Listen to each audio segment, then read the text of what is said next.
डाबडी पे जो दुकान थी वो हटा दी गई और आप यहाँ पे आए हुए, क्या कहना चाहेंगे? क्योंकि प्रधानमंत्री लाभार्थी के द्वारा इन लोगों ने लोन भी यहाँ पे ले रखा। सर, बड़े ही शर्मनाक की बात है ये, और दिल्ली सरकार को शर्म आनी चाहिए, क्योंकि एक तो दिल्ली सरकार खुद जेल में है और चाहती है कि हम जेल में हैं तो यहाँ की जनता पानी के लिए भी तरसे, खाने के लिए भी तरसे, रोटी के लिए भी तरसे, और इनके पेट पे लात मारने का काम कर रही है। आज हम डाबड़ी मोड़ पर खड़े हुए हैं, जहाँ पर 40 साल से ये लोग फल फ्रूट की अपनी रेडी लगाते हैं, जिसमें कि इनको प्रधानमंत्री योजना के अंतर्गत स्वनिधि योजना से ये लोग लाभार्थी भी हैं, और तह बाजारी भी इनको एमसीडी के द्वारा पहले इन लोगों की वेरिफिकेशन हुई है। इनको वेरिफिकेशन द्वारा इनको सर्टिफिकेट भी मिले हुए हैं, जैसा कि भाई साहब ने दिखाया हुआ है। जब ये लोग वेरीफाई हो गए हैं तो यहाँ पर बुलडोजर चलाने का कोई मतलब नहीं बनता था। तो इसका मतलब है कि ये सिर्फ़ और सिर्फ प्रधानमंत्री योजना के विरोध में काम कर रहे हैं, कि जिन जिन लोगों को प्रधानमंत्री योजना के जो लाभार्थी हैं, स्वनिधि योजना जिनको मिली हुई है, किसी को यहाँ पर 10,000 भी मिले हैं, किसी को 20,000 भी मिले हैं या नहीं है, 50,000 भी मिले हुए हैं। भारत सरकार ने हर तरीके से ऐसे लोगों को आगे बढ़ाने, रेडी पटरी द्वारा, स्वनिधि योजना द्वारा रेडी पटरी लोगों को आगे बढ़ाने का काम किया है। लेकिन दिल्ली सरकार, केजरीवाल की सरकार हमेशा से गिराने का काम कर रही है, और आज आपके सामने इसका सबूत भी है। आप ये देखो, क्योंकि मैं खुद मेयर रह चुकी हूँ, मैं खुद निगम पार्षद रह चुकी हूँ, और ये ऐसे सर्टिफिकेट मैंने भी अपने वार्ड में तह बाजारी के अंतर्गत पहले हमने उनकी वेरिफिकेशन कराई कि ये लोग सही हैं या गलत हैं। जब हमारे को वो सही आइडेंटिफाई हुए तो हमने ऐसे ऐसे जो है सर्टिफिकेट उनको दिए।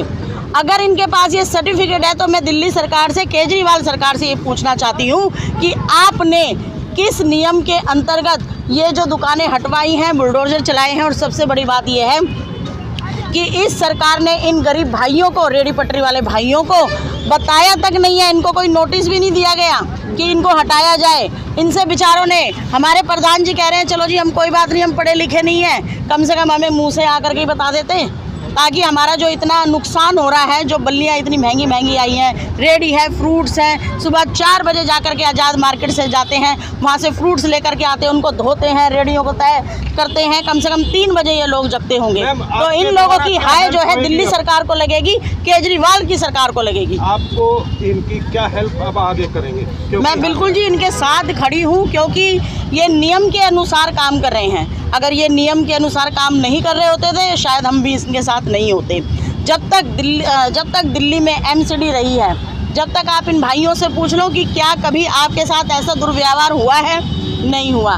तो हम मेयर से जाकर के मिलेंगे, सारे लोग जाकर के मिलेंगे कि उनके मतलब कि मेयर यहाँ पर एक बार भी नहीं आई है देखने के लिए कि क्या हो रहा है क्या नहीं हो रहा है, जिसमें कि ये सारी चीज़ें उनके अंतर्गत आती है और उन्हें मालूम होता है कि कहाँ पर क्या हो रहा है।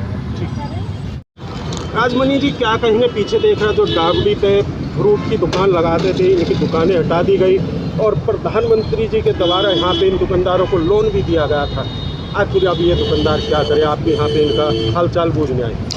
देखिए, दुकानदार क्या करें, अभी इनको तो ऐसा कर दिया, बेरोजगार कर दिया। कोरोना काल में कमर टूट गया था बेचारों का, बड़ी मुश्किल से प्रधानमंत्री जी सामने आए और इनका रीढ़ की हड्डी बने। लोन दिया प्रधानमंत्री स्वयं निधि योजना के तहत, ताकि ये लोग कोरोना काल में जिसकी कमर टूटी हुई है उनको ये लोग पुष्ट करें। इन्होंने अपना रेडी पटरी लगाकर, सामान बेचकर, फल फ्रूट बेचकर इन्होंने अपना जीवन या अपना परिवार को पाला। अब क्या हुआ कि अब चुनाव जैसे 7 सीट, क्योंकि प्रधानमंत्री जी ने योजना का लाभ लिया था, उसमें खुश होकर प्रधानमंत्री जी को वोट दिया और दिल्ली से 7 सीटों पर इन्होंने जिताया। अब जो है पार्टियां क्या कर रही है, जो दूसरी पार्टी है वो खुंदस में इनकी जानबूझ के प्रधानमंत्री जी की जो योजनाएं हैं, जो लाभार्थी हैं, उनको चुन चुन कर टारगेट कर रही है। और पूरे दिल्ली में, खासकर यहाँ डाबड़ी में आप देखेंगे 100 के लगभग दुकान है। सभी लोग प्रधानमंत्री जी की योजना का 10,000 का लोन भी लिया है, साथ में उज्ज्वला योजना का भी कनेक्शन है, मुद्रा योजना भी लिया है। सबको चुन चुन कर इन्होंने तोड़ा है, जानबूझकर तोड़ा है। बदले की भावना की राजनीति है। हमारे डीसी साहब से मांग है, कुछ नियम है, हम पूछना चाहते हैं डीसी साहब से, नजफगढ़ जोन से, कि क्या आप कोर्ट गए थे? कोर्ट गए थे तो क्या कोर्ट ने आपको हामी भरी थी? हामी भरी तो क्या आपने इन सबकी सही जानकारी कोर्ट के पटल पे रखा था कि ये पीएम योजना के लाभार्थी हैं? आपने ये सर्टिफिकेट दिया है, परमानेंट लाइसेंस, क्या आपने रखा? कोर्ट ने हाँ भरी। अगर हाँ भरी तो क्या आपने नोटिस चिपकाया नियम के अनुसार से? क्या आपने पीएमओ को लेटर भेजा कि ये लोग प्रधानमंत्री की योजना के लाभार्थी हैं, मैं तोड़ने जा रहा हूँ, आप हमें परमिशन दीजिए। ऐसी चीज़ें लगती हैं कि डीसी साहब सरकार के साथ मिलकर बदले की कार्रवाई कर रहे हैं और बदले की कार्रवाई कर रही है। कहीं ना कहीं राजमणि जी, आपको लग रहा है जिस तरह आपने विपक्ष पे आवाज़ उठाई, इन लोगों को कहीं से राहत दुआएंगे, जिस तरह आपने लोन दुआ कर इनको राहत दुआई? हाँ बिल्कुल, हमारी मांग है डीसी साहब पहले इसको जवाब देंगे। हम लोग खुद जा रहे हैं, मैं ये लिखित सारे प्रश्न का जवाब उनसे मांगूंगा, उसके बाद मैं पीएमओ में भी ये लिखित जवाब इनकी सारी फाइल सबमिट करूंगा। अगर मुझे लगता है कि नियम के विरुद्ध ताक पर रख के काम किया गया है और ऐसा हुआ है तो डीसी साहब पुनर् यहाँ पर स्थापना करेंगे। जितनी इनकी बल्ली बांस का नुकसान हुआ है डीसी साहब हर्जाना देंगे और डीसी साहब ये भी बताएंगे कि किसके इशारे पे प्रधानमंत्री जी के लाभार्थी का दुकान तोड़ा गया। और मैं प्रधानमंत्री जी से सीधे आह्वान करूँगा कि आप हस्तक्षेप कीजिए और इन दुकानदारों को, जैसे आपने लोन दिया था कोरोना काल में खड़े थे, आज खड़े होकर इनके दुकान तुरंत लगवाइए। जब तक आप दूसरा विकल्प नहीं देते हैं तब तक इनको रोजगार करने के लिए यहाँ पर परमिशन दीजिए।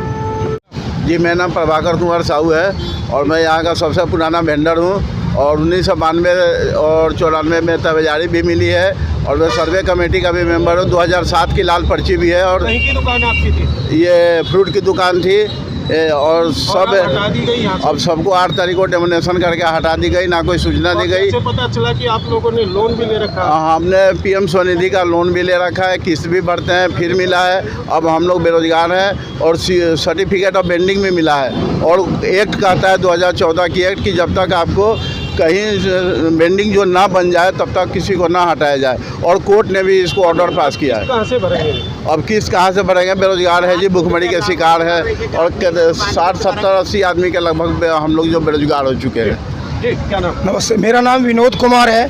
मैं डाबड़ी मंडी का प्रधान हूँ और आपके चैनल के माध्यम से प्रदेशवासियों को, पूरे देशवासियों को बताना चाहूँगा कि हमारे साथ, हम सब गरीबों के साथ, डाबड़ी फल कारोबारियों के साथ बहुत ही अन्याय हुआ है। कल सुबह 10:30 पौने 11 बजे के लगभग एमसीडी पुलिस फोर्स के साथ हमारे मार्केट में आ पहुंची और जब तक हम लोगों को पता चल पाता, कोई नोटिस दिया हुआ था? हम लोगों को किसी भी प्रकार का कोई नोटिस नहीं दिया गया। अगर हम लोगों को नोटिस दिया जाता तो कम से कम हम सभी अधिकारियों से, सभी राजनीतिक नेताओं से प्रार्थना वंदना करके हमारी समस्या के समाधान के बारे में हम उनसे ज़रूर बात करते। आप लोगों ने कहीं लोन भी दिया? किसके द्वारा लोन? हमारे जो मार्केट में टोटल अभी 90 से 100 दुकानदार हैं और इसमें 90% ने प्रधानमंत्री स्वनिधि योजना के तहत लोन लिया हुआ है। और जैसे भी हमने पहले 10,000 का लोन लिया था और उसे चुकाने के बाद फिर हमें 20 का लोन मिला, उसे चुकाने के बाद कुछ साथियों को 50 का लोन मिला। हम उसे अच्छे से कारोबार कर पा रहे थे, लेकिन हमें एमसीडी ने कल पुलिस फोर्स के साथ पूरी तरह से उजाड़ दिया। हमारे सारे सामानों को, फलों को, सारे सामानों को, हमारे जो पॉइंट्स थे, जो हमारा बारदाना था, उसको भी ट्रकों में भरकर ले गए। आप क्या कहेंगे? मैं भी यही कहूँगा, हम लोग तो सुबह आए थे और देखा कि 5-10 मिनट के अंदर सारा कुछ उजाड़ दिया। हमें सामान तक नहीं उठाने दिया। हमारा गल्ला जो जैसा था वैसे ही पड़ा रहा, अंदर कुछ पैसे थे सारे दब गए। कच्चा सामान भी नीचे दबा दिया गया। आप क्या कहेंगे? वो सामान हटाने लगे, एक बैग चढ़ गया, चोट भी लगा, सिर भी फूट गया मेरा। कहीं की दुकान? आपका नाम क्या फल बताइए? की, रमेश मिश्रा। कहीं की दुकान थी? फल की। जी, आपकी कहीं की दुकान थी? मेरा नाम नसरुद्दीन अंसारी है, फल की दुकान लगाता हूँ और ये जो कुछ भी ये कह रहे हैं इनमें हम शामिल हैं, बस वही बात और कुछ नहीं है।